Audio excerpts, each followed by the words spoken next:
Hi, I'm ED-SKaR, and I am once again in sunny Milton Keynes, and behind me is Wargames Workshop, where I'm about to take part in my first ever wargaming tournament. For those of you who have heard me talk about tournaments before, you may remember that I'm not a particular fan, which is why I don't really partake in them. However, there are several reasons why Wargames Workshop's tournament today interests me. Number one, it is bolt action. My favourite war game at the moment, one that I play as much as I can.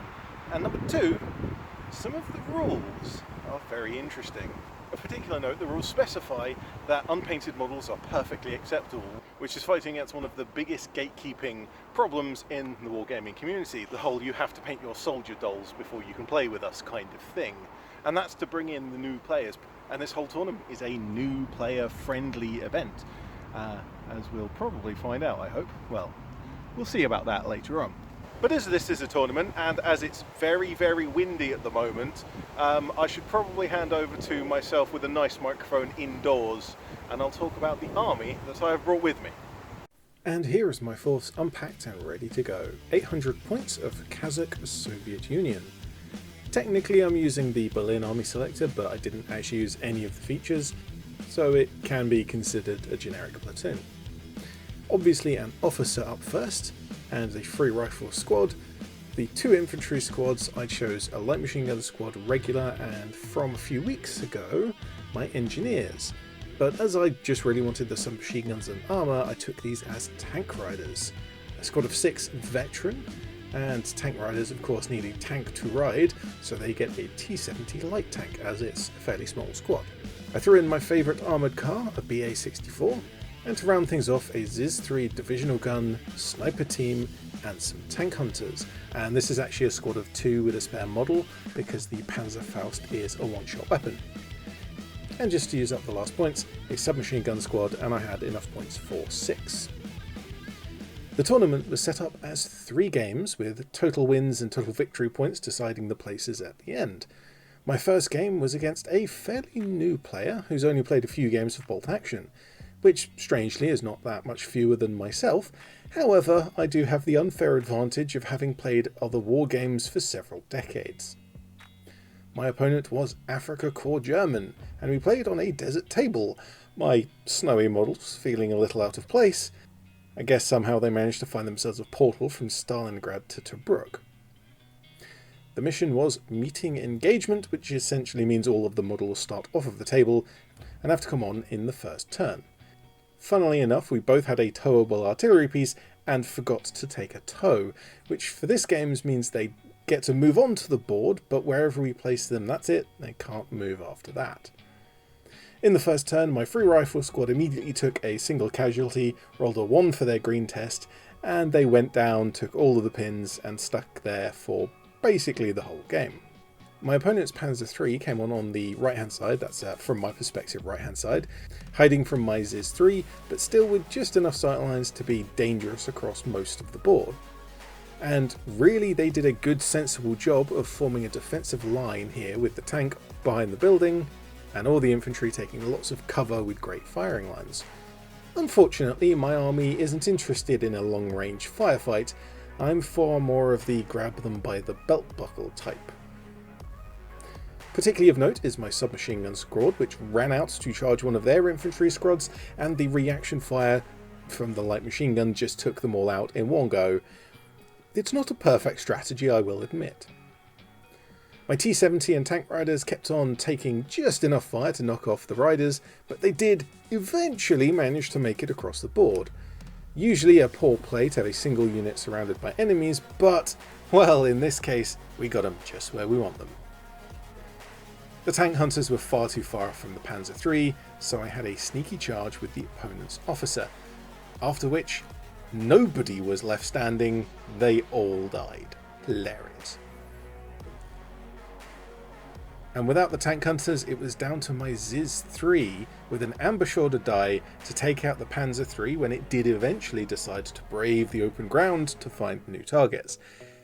However, in a poetic balancing move, that 8.8 centimeters did get a shot off at my T-70, and yes, that T-70 is within 3 inches of my opponent's board edge. This first game was great fun. Classic Eastern Front matchup, Soviet versus German, except we're in the desert for some reason. Scoring for this one was units killed, and which I did a better job of targeting my opponent's small teams. The officer, the mortar, machine gun, and so on, where my opponent spread fire around to a lot of the army, doing a lot of damage, certainly, possibly as much damage as I did, but not actually finishing units off, and so I came out with a minor victory. Game the second against a fellow Soviet player, not quite a perfect mirror matchup, but the same faction at least. They were using a theatre selector with some very interesting vehicles and paratroopers as well. More importantly, this was an experienced player who made some very good tactical decisions during the game. The mission was Sectors, which is a variant of the classic table quarters mission style, with reserves coming on from the long board edge. I chose not to bring any reserves. In the first turn, my whole army burst out of my deployment quarter and off into open ground. Between my opponent's two squads on my right hand side and the vehicles with all of those machine guns, they pinned both of my big infantry squads, which essentially turned them into an immobile, useless roadblock, and that blocked the line of sight for my Ziz 3 for basically the whole game. My opponent did make special notes to remind me of some of the rules, which is kind of one of the things I want to mention about this event, is that people weren't hyper competitive about you like must win, and if your opponent makes some rules mistake you kind of take advantage of that, but rather they were helpful and friendly the whole way through. Pushing up the left hand side and coming head on with my opponent's reserve, we have a fantastic kind of mirror matchup within a mirror matchup, with my tank riders versus their engineers. But they have a flamethrower, which is very dangerous unless it misses and then immediately runs out of fuel. Very lucky for me there. My submachine gun squad, tank rider squad and T-70 versus their engineers and free rifle squad and a T-20 all led to a great big old fracas, with everything of mine being wiped out except for the T-70, which was immobilized, but they had nothing to offend it further and so kind of moved on. At the end of this game, I ended up with a whole heap of not a lot left. My opponent had nicely reversed my own tactics and ended up all over my end of the board, scoring a few more than me on killed units, but way more than me on the sector points, and solid defeat for me on this one. Last game, this time versus the Japanese, which I think is one of the nicest looking armies at the event, especially the starfish on one of the bases, which I didn't get a picture of, sorry. Again, this was a more experienced opponent, and an army that is likely to get up close and personal and butt heads with my own aggressive style. The mission is key objectives, with 3 roughly along the middle of the board, long ways, and the central shed with a bit of wall sticking out is some ancient sacred bit of wall that's really important somehow. The terrain of this board was somewhat set out in a solid line across the middle, which essentially blocked line of sight for my Ziz 3 and therefore did nothing. My sniper and BA-64 facing up against the much larger Chi-Ha medium tank and an anti-tank stick, which was very scary, but I kept my distance.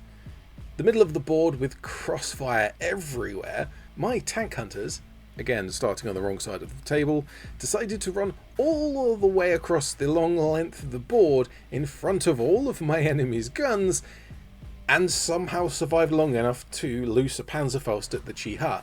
Now it needed a 6 to hit, and rolled a 5. Good try, nice effort.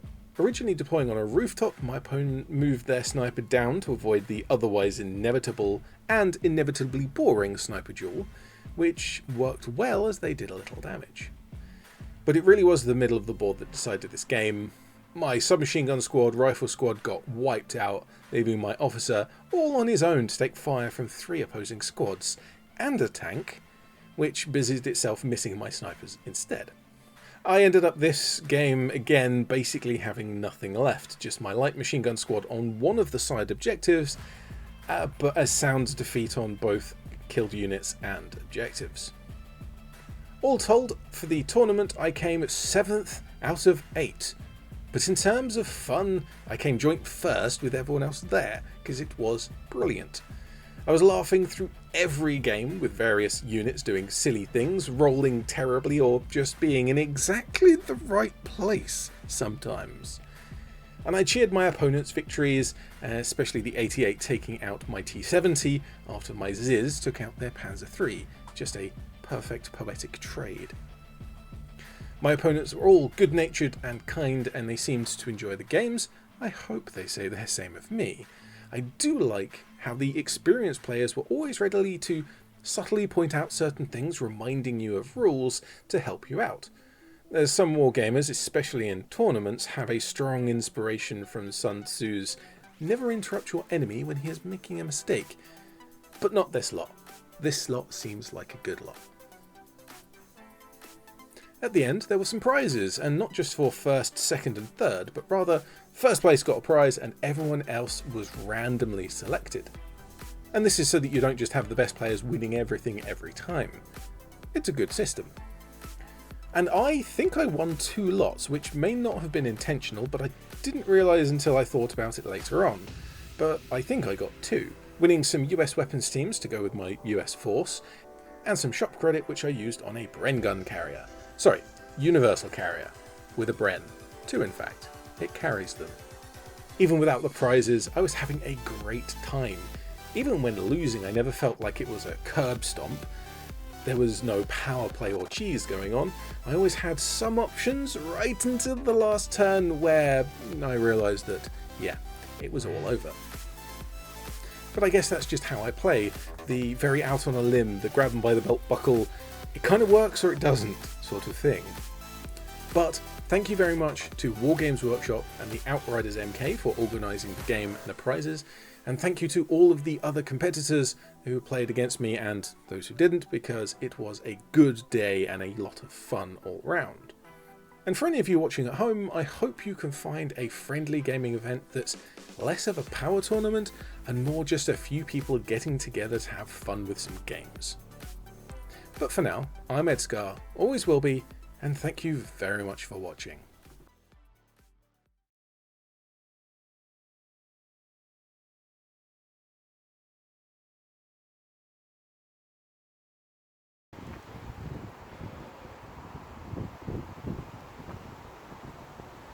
For those of you